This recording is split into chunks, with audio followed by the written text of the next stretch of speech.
The first protective spell you ever cast probably didn't work, not because you did it wrong, but because protection magic isn't what you think it is. Here's the thing nobody tells you. Protection isn't a shield you put up once and forget about.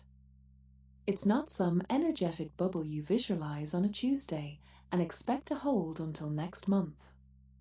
Protection is a threshold, a living boundary that you maintain, reinforce, and actively tend.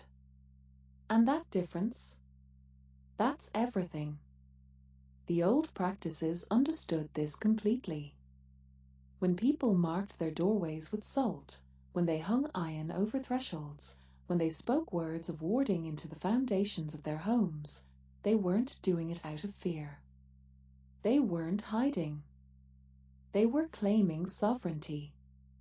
They were saying, "This space is mine, and I define what enters here." They made their boundaries so clear, so unmistakable, that unwanted energies had nowhere to anchor. Nothing to grab onto.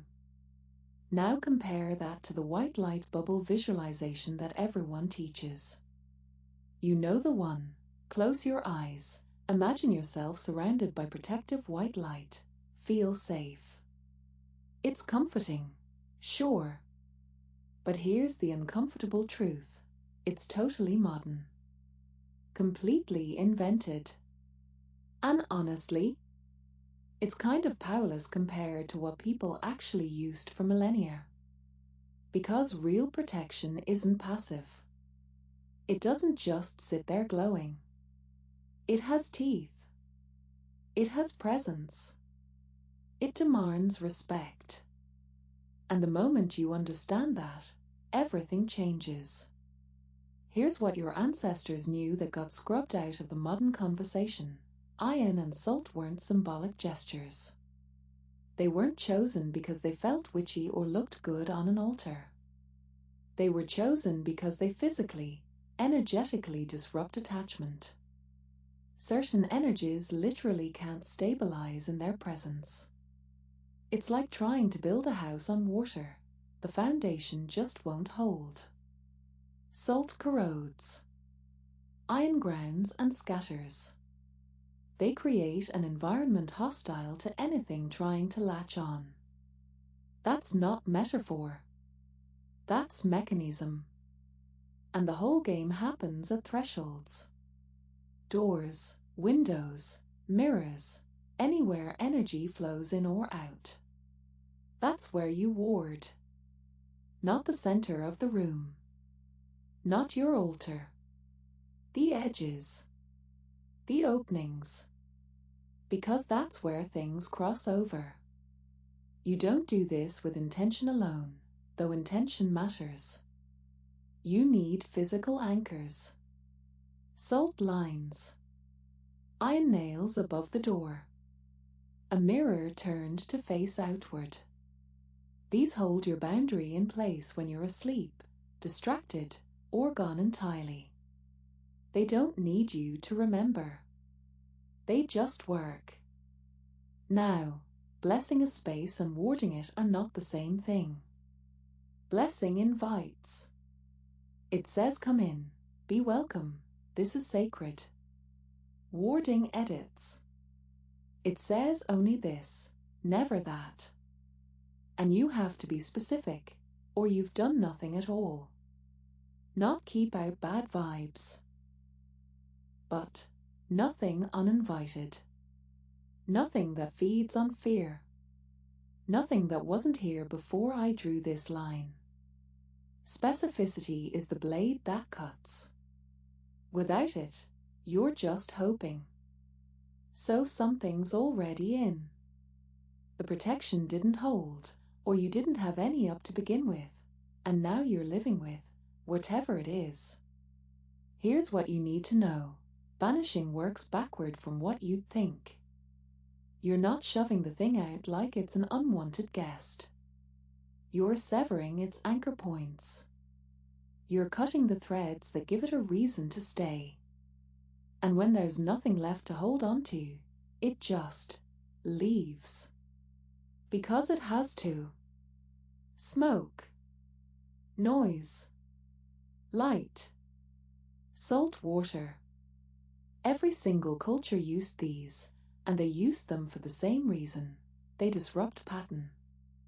Unwanted energy is always a pattern. It's latched onto your space, feeding off repetition, off the grooves you've worn into your daily life. So you break the pattern. You flood the room with sound, with flame, with something so different that the thing can't hold its shape anymore. But here's the part no one tells you, and it matters. Banishing isn't one and done. Especially if you've been living with something for a while. You're not clearing one layer, you're clearing 10, 20, however long it's been there. The first pass only gets the surface. The stuff that's shallow, the stuff that hasn't rooted yet. You'll need to go back. You'll need to do it again. And maybe again after that. Because depth takes time to clear. Let's talk about the thing everyone whispers about, but no one wants to claim. Binding magic. And before you panic, no, binding isn't cursing. It's not revenge magic. It's magical boundary enforcement when someone will not stop coming at you.